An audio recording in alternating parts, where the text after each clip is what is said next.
guys! So today I'm going to talk about preconception and conceiving. This was a requested video and I thought I would go ahead and talk about it because I have a lot to say about it, and there were a few things I did before I conceived that may or may not have helped me to conceive. I mean, there's no way to actually know because I may have conceived if I hadn't done these things, but regardless, I think they're helpful for any woman. Even if you're not trying to get pregnant, I think some of these things are really helpful, but I'll get to that in a second. I wanted to start off by talking a little bit about me and my husband, just to give you some backstory. When we got married, we'd only known each other for 6 months.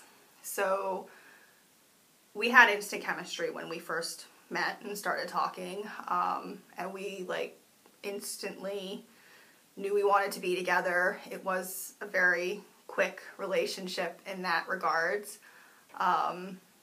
And not to take the romance out of things, but basically getting married so quickly was more about logistics for us at that time, because we just wanted to know, how can we be together? Because, you know, he'd flown to the US, I'd flown to the UK, and we didn't want to keep doing that too many times because obviously that gets expensive, and neither of us had any desire to be in a long-term, long-distance relationship.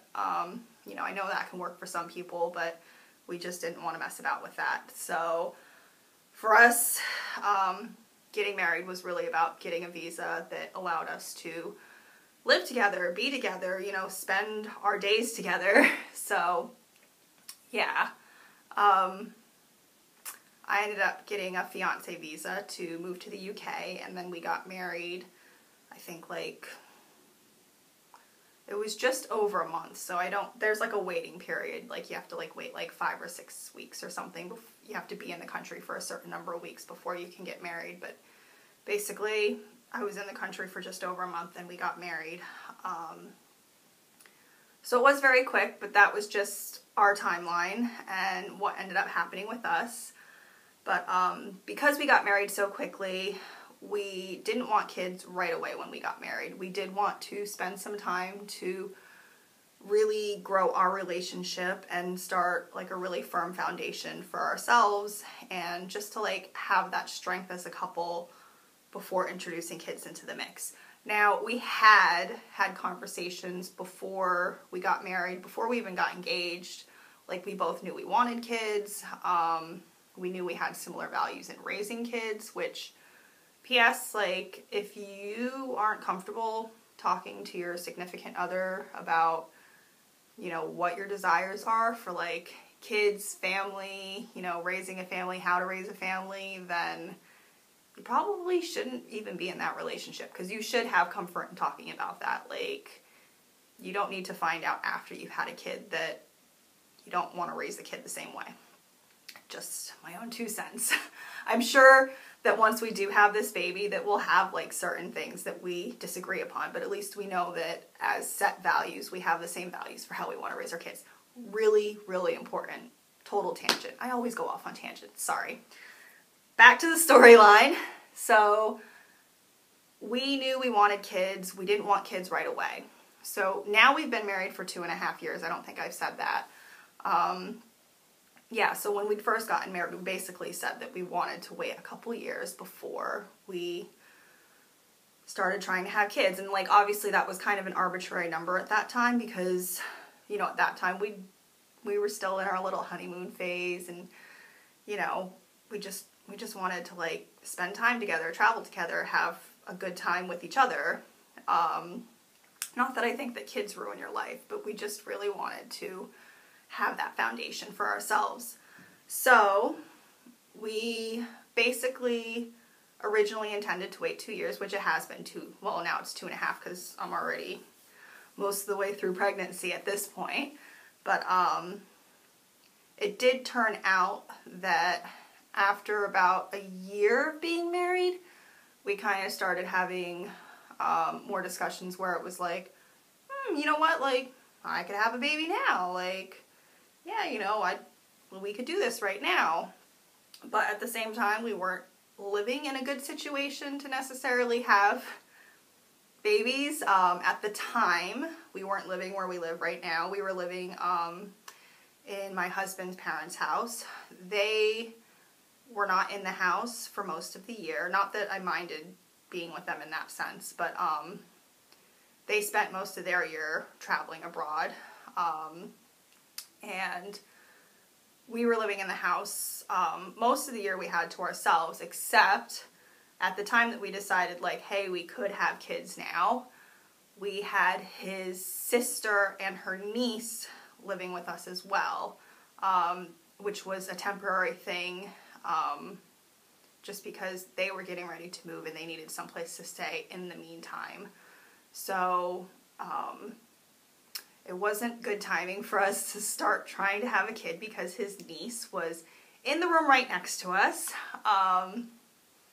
And you know, that can put a damper on things, but there definitely were a few months that, like, we tried, but it was casually trying. I don't know how to say it. And there was definitely things that I was doing wrong. First off, I was taking my basal temperature to track my ovulation since before we even got married, because basically, even when I was living in the US and he was living in England, I was taking my basal temperature from that point because I wanted to be prepared for when we were together. I wanted, like, the longer you take it, the more accurate it becomes in predicting your ovulation. So I wanted to have those months, you know, of my basal temperature so I could start consistently. Basically, in the beginning, I was taking it to not get pregnant. So when I was coming up to ovulation, we would not be intimate, specifically to not have a baby.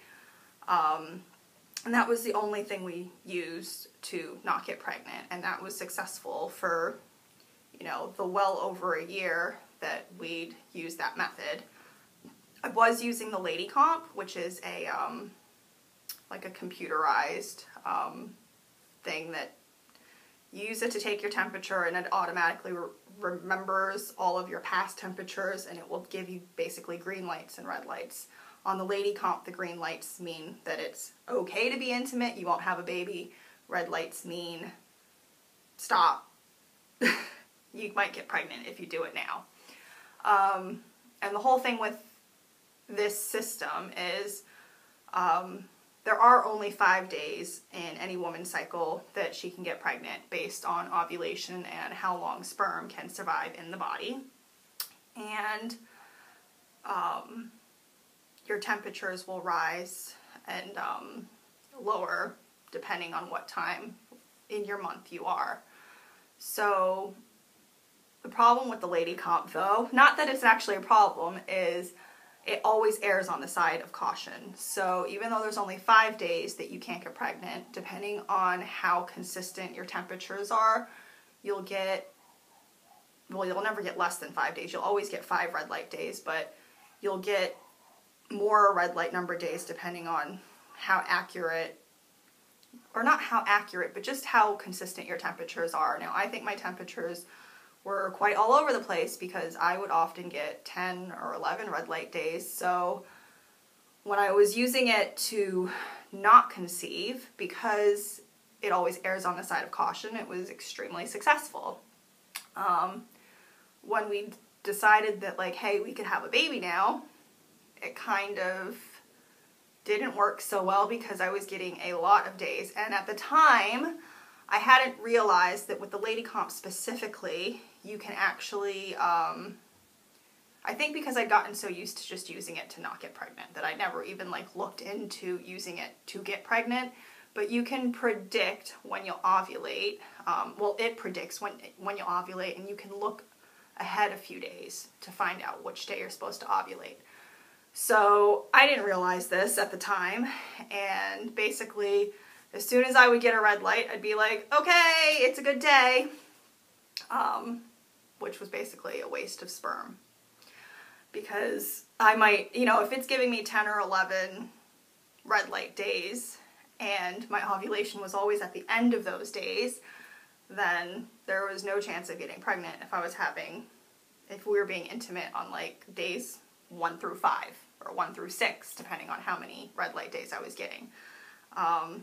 And if this doesn't make any sense to you, then like you really should look into basal temps and how to track your ovulation, because I think it's just important for any woman to know about how her body works. And this is basically how the female reproductive system works. And you know, if you actually believe that you can get pregnant at any time of the month, like, you don't understand how the human body works. And, you know, if you're a woman, like, you should know how your body works. Actually, if you're a guy, you should still know how the body works. Like, it's important.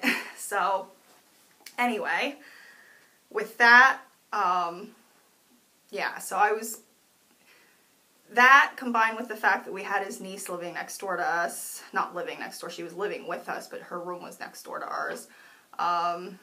You know, we weren't even always being intimate when we had the opportunity. Well, we didn't always have the opportunity to be intimate when things were in our favor. And a lot of times I thought things were in our favor, but they weren't in our favor because the timing was way off still. But at the same time, it was almost like I didn't feel pressured to get pregnant yet at that point, because I think in my mind, we'd already... The thing is like about setting intentions is like makes such a big difference in life. Because then I think I unintentionally set the intention to get pregnant after we'd been together for a couple years. So, which in my mind meant January of this year, 2015, which was the month that I conceived. But we'll get back to that in a little bit, because I think that has a lot to do with the power of intention and, like, you know, the whole ask, believe, receive thing. I've definitely had quite a few scenarios in my life that when I've set a very specific intention and, like, asked for something out loud, believed in it, and that's what's happened. And I think there was always a part of me that kind of felt like I'm not going to get pregnant until next year, which now I'm already pregnant, but at that time it was next year. And I think the other thing is whenever family would ask, which, you know, it gets annoying after, like, it really does get annoying. And, like, if you know somebody that's, like, in a relationship, like, and you want to know if they're going to have kids, like, don't ask. It's not your business. Like, that kind of stuff can really get stressful for people to deal with, to, like, because, like, you hear it all the time when you're married, especially, like, when are you going to have kids? When are you going to have kids? Like, you know what? It can be really stressful. So, anyway, at that point, when family would ask us, we were still saying, like, because we'd always said, like, oh, we'll try. Well, when we first got married, it was, well, we want a couple years. And then by that point that we were kind of trying, it was like, well, we'll have a baby next year. Like, it was still, like, when people were asking us, like, I don't know, neither of us felt comfortable enough to, like, really, like, say, like, that we were trying at that point in time. So we were still saying, like, oh, well, we'll try next year, because I think it was also just that we weren't, like, we were trying, but we weren't trying. We were, like, more casual about it at that point. I think it was just because we never had, like, a super serious discussion. It was more just like, yeah, let's go ahead and try. And definitely, like, the very first time we tried, even though, like I said, timing was off completely, but the very first time we tried, like, I, like, really thought I was, like, I'm gonna be pregnant, like, so, like, that next month, like, you know, I was taking a pregnancy test right away, and it does, like, you know, when you find out you're not pregnant that first month, you're like, oh, is there something wrong with me? Like, does my body not work? Which is kind of silly to think of. Like, now I look back on it and I'm like, okay, well, you know what, it's not that easy to get pregnant, A, and then B, it's just, you know, it's not, I say it's not that big of a deal, but it is if you're trying. So anyway, after a while you kind of get used to it and you stop expecting necessarily, or you at least, you try to tell yourself, like, oh, I'm not going to get pregnant, because you don't want to feel so let down if you don't get pregnant. And there were even months that we didn't even try, and I say months, but, like, it was less than a year that we were trying, and, like, in that time frame, like, there was probably only, like, I don't know, like, maybe, like, 5 months or something that we'd actually tried and weren't successful, mostly because the timing was way off, because I wasn't doing the whole red light, green light thing correctly at that point. But, yeah, like, regardless, it starts to wear down on you. And I think about December time, because we were coming close to January, and in my head, that was when it counted, because I was like, next year's coming. Like, we've been telling family, and it's not like I wanted to get pregnant for family. Like, I wanted to get pregnant for us, like our relationship and starting our own personal family unit. But because we've been telling family that we'll start trying next year, like, I was like, I really hope I get pregnant next year, because I can't deal with family, like, asking about us having a kid and not being pregnant. Because, like, I think dealing with that and then feeling like a failure with your family constantly asking you is, like, extra hard, and I just couldn't even imagine it. So December time, I started doing a lot more research, and I think that was when I looked back into the ladycomp booklet, and I realized that I could look ahead to find out when I was ovulating. So when January rolled around, I'd actually was like, oh, I can look ahead, find out what day I'm ovulating, and I can basically, the second red light day started, I ignored it. And I specifically was not intimate with my husband because I wanted him to save up his supply and his little swimmers for the right day. And so it was, what I did was I waited till the day before I was supposed to ovulate, and that was the day that we were intimate. And then I think we were intimate again the day I ovulated. Although I don't really remember. I know that, like, I'm pretty sure it was the day before and the day of.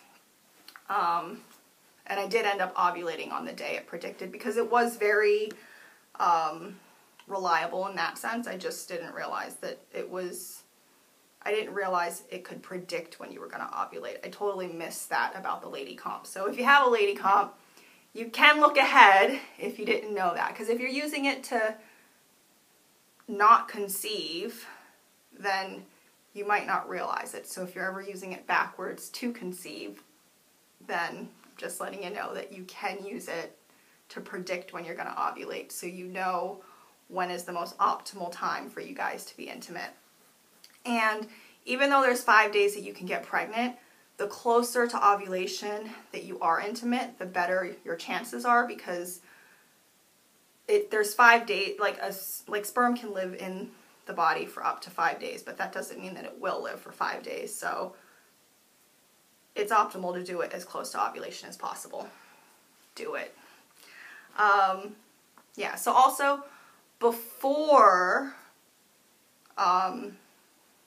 January, like well before January, like once we'd casually started, I did start taking prenatals. I know that people will feel definitely a lot differently about whether or not supplementation in that sense is necessary. For me, it's just an insurance plan, and I was happy to pay for the pills even if they were coming straight out into my urine.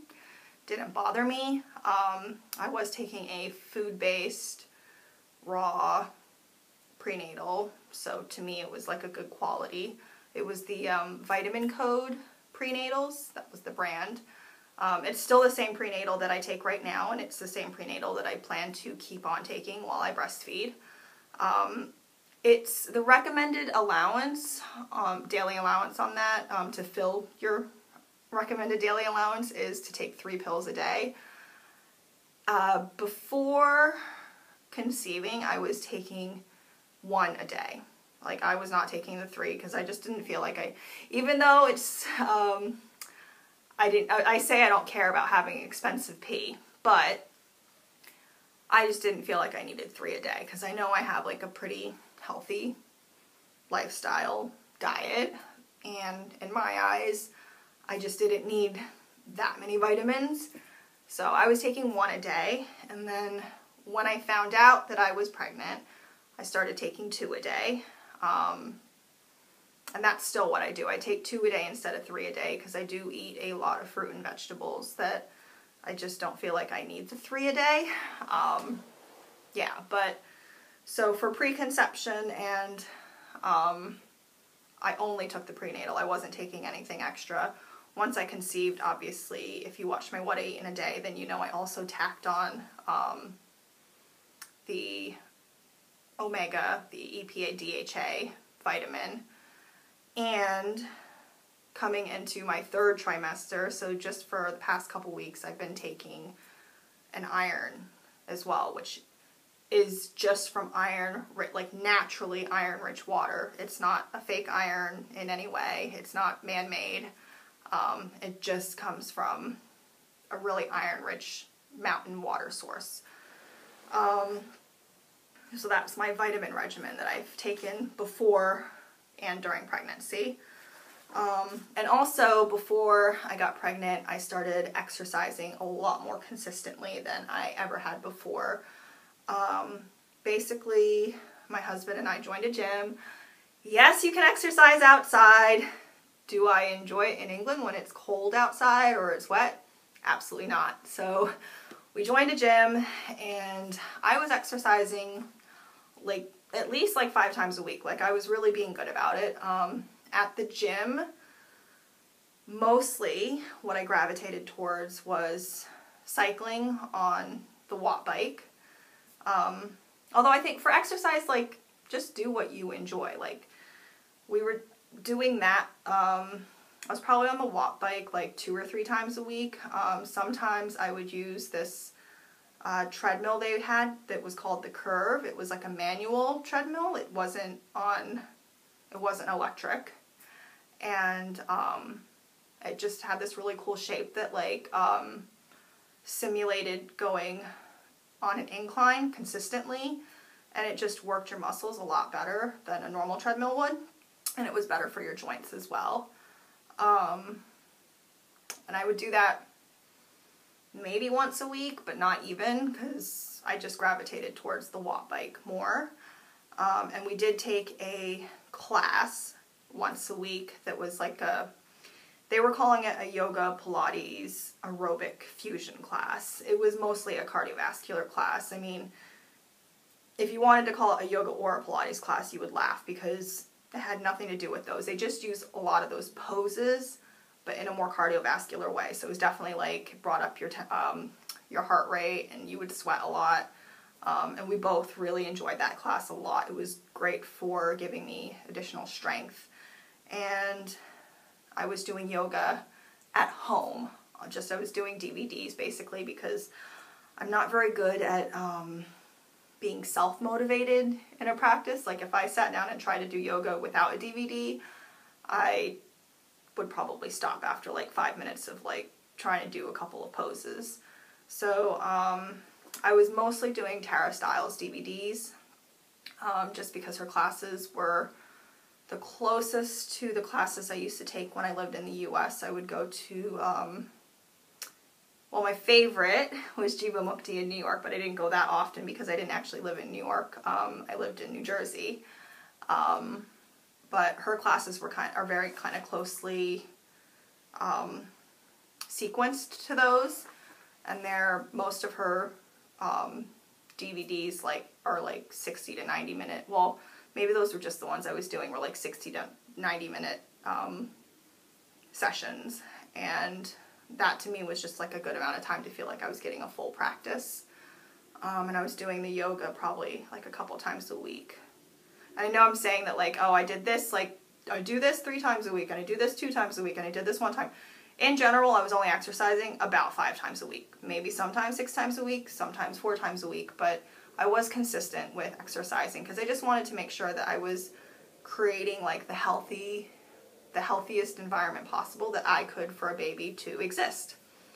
That being said, I was not able to keep up my fitness once I did conceive. Basically, when I found out I was pregnant, I went to the gym 1 time after that, and I had no energy.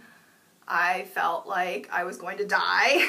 Not really, but just I was like working a lot slower on the watt bike than I was used to, and I know I was doing it.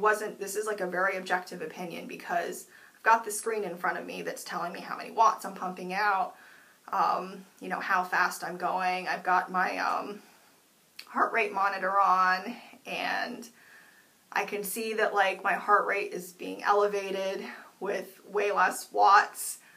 So I just didn't have the energy. And I remember the whole next day after going to the gym, I was like on this couch just laying down. Like I was like, oh, too tired, I can't do anything.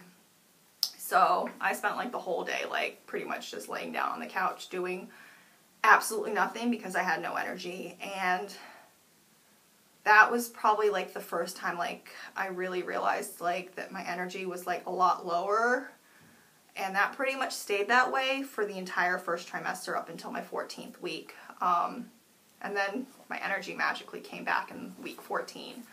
But throughout my entire first trimester, like I did not do a lick of exercise because I just did not.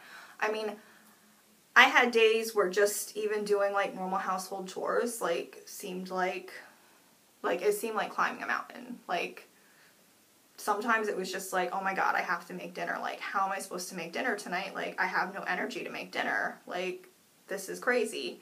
Whereas like, you know, before, like I would never think of it that way.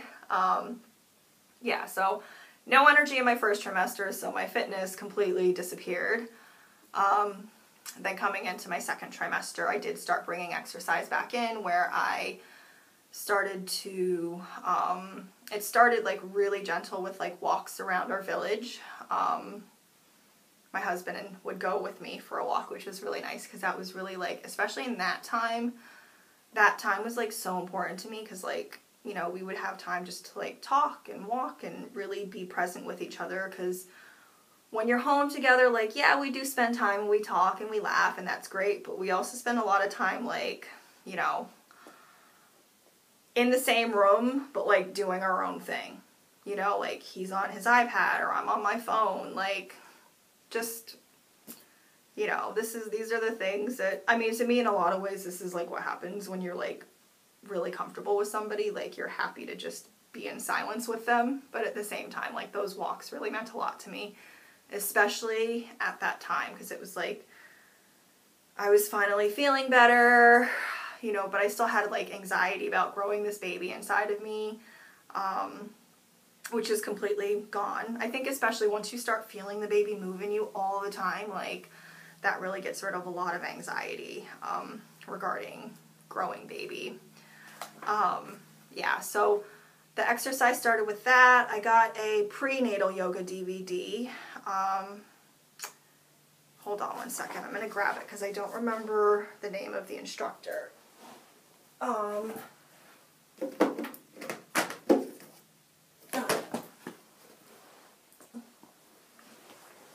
So this is Pregnancy Health Yoga with Tara Lee. And I think she actually has a newer DVD for pregnancy that I don't know which one's better, but I actually really like this one because it's just really easy, gentle yoga stretches. And it's obviously it's prenatal, so it's like more geared towards positions that are specific in either dealing with common pregnancy ailments,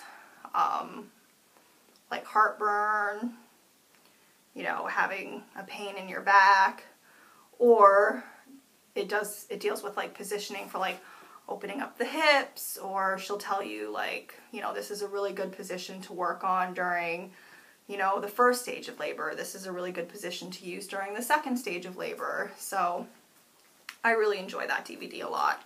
And the practice in this DVD, I think, is 70 minutes long. Yeah, it's a 70-minute practice, but I think like it's really like 60 minutes, and then the last 10 minutes are like visualization and Savasana. The best part. I mean, Savasana can really turn a practice into like, you know, 70-minute practice could become like a 2-hour practice, because let's just go to bed. Nothing like sleeping after yoga. Yeah, and then also sometimes I do just some like prenatal workouts that I've looked up on YouTube and I enjoy, like some dance ones. Yeah, you know, just whatever. Anything to just like at least keep myself moving, but nothing like too strenuous, because I've definitely lost a lot of fitness from not being able to do anything in my first trimester that I don't feel comfortable I don't feel comfortable pushing myself a bit harder at this point in time, which, you know, I'm happy at least to keep my blood circulating and I can get my fitness back after I have the baby. But like right now I'm definitely still in like that whole like I'd be too paranoid to push myself too hard at this point in my pregnancy. Which anyway, you know what? I don't have to push myself very hard for me to like really feel my heart beating. Like my heart rate goes up really quickly. So that is pushing myself.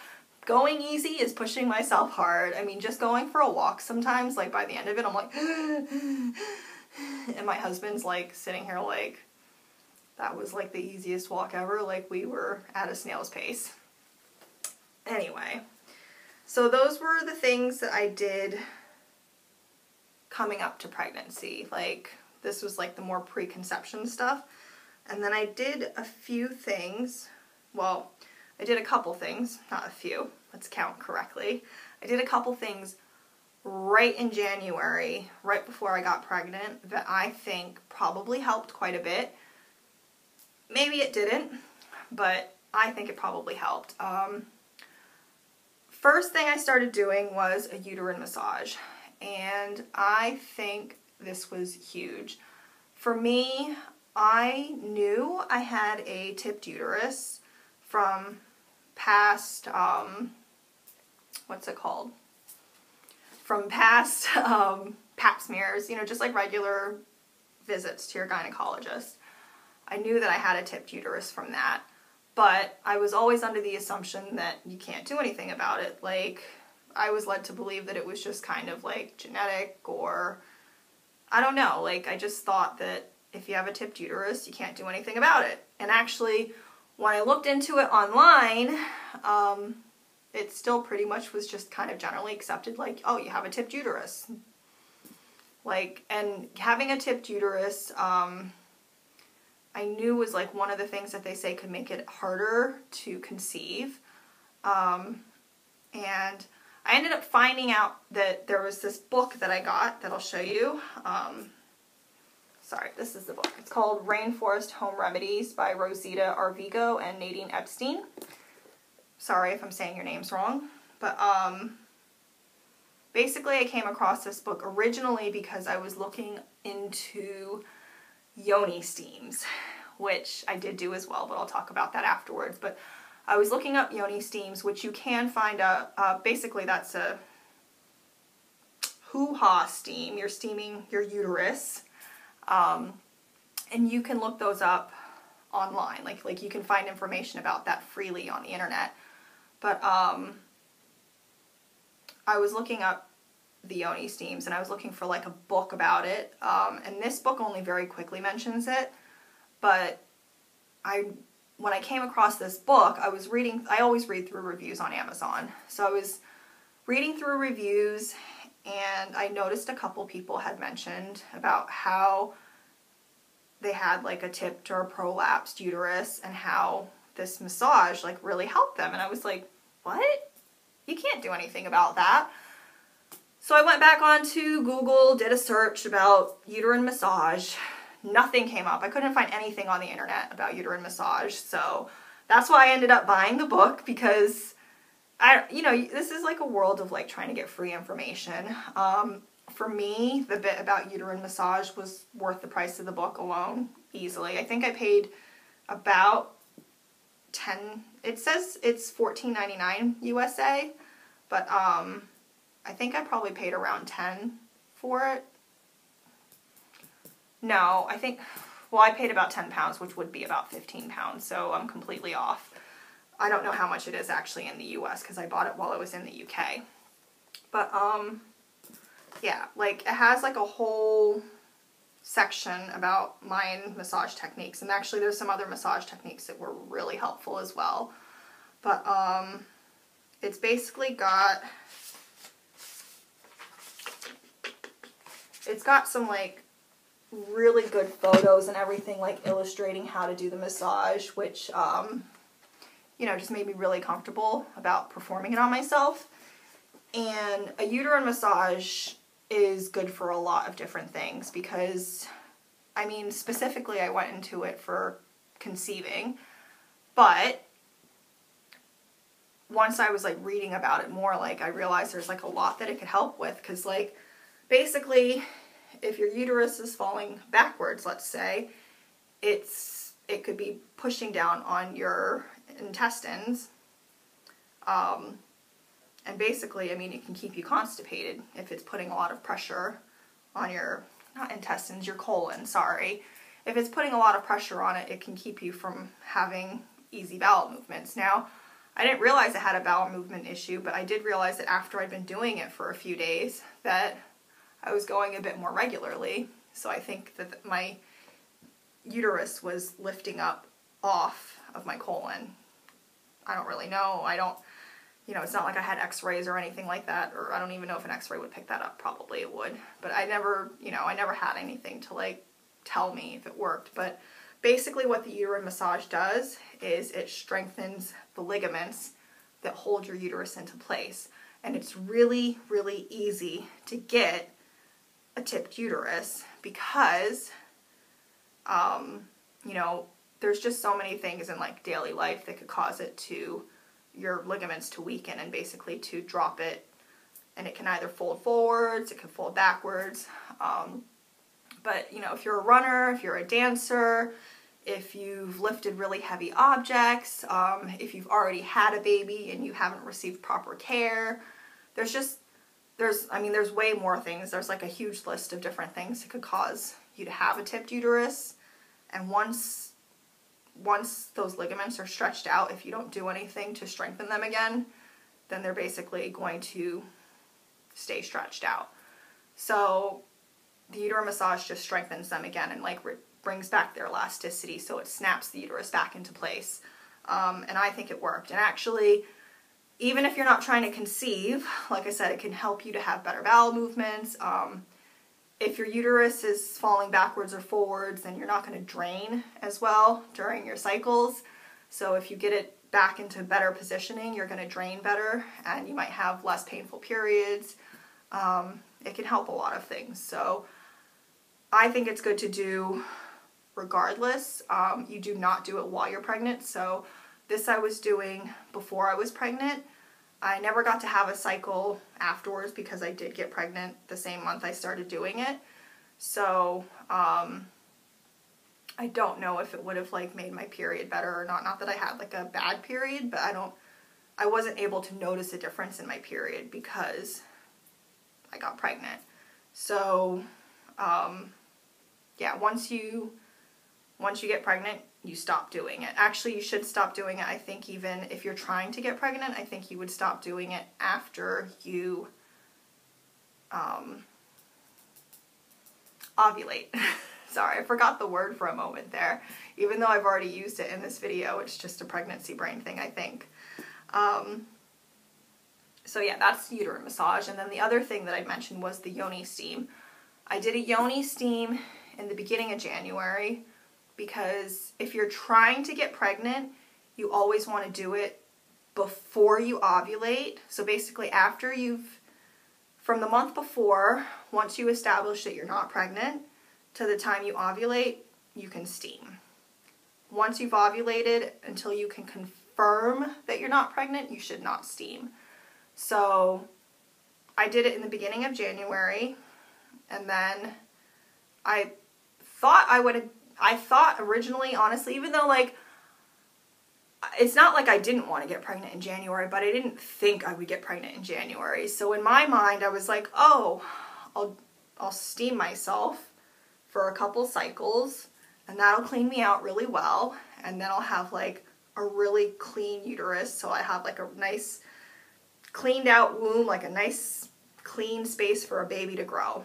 Like that was my idea. Like, I would steam in like January and February, and then I would conceive in March. I mean, this is all, I didn't actually like think it like that, but I didn't necessarily expect to get pregnant in January.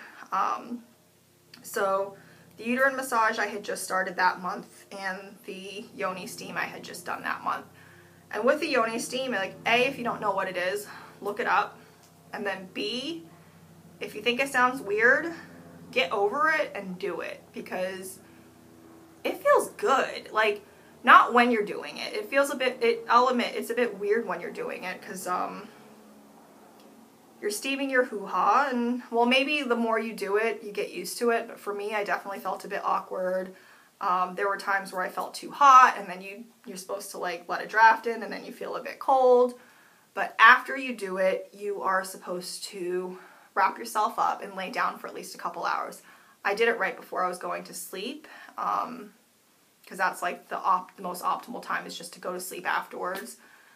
And it just felt so relaxing. I mean, it was the exact feeling of like relaxed euphoria that you would get after having like a full body massage done in like a 5-star spa, where, like, you know, you've got the music going, you've got the lights dimmed, and you've got like the best massage therapist you've ever had in your life. Like, just that feeling of like relaxation, and like your body is like light and like open.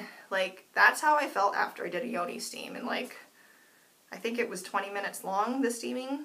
I don't remember exactly how long you do it for, because I only did it the once and I haven't been able to do it again, and it felt good. Like, I wish I could do it right now, but like I said, once you ovulate, do not, like, if you're trying to conceive, do not do it, because obviously the intense heat from the steam could, it could kill the sperm that are trying to get you pregnant. It could kill your egg, it could kill your zygote, embryo, like whatever stage you're in, it could like seriously hurt the process.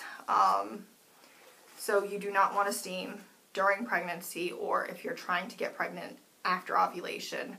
That being said, if you're just doing a steam and you're not trying to get pregnant, after you ovulate, like doing it like I think the week before your period, I think is the most optimal time to do it, to like really clear out your menses like fully.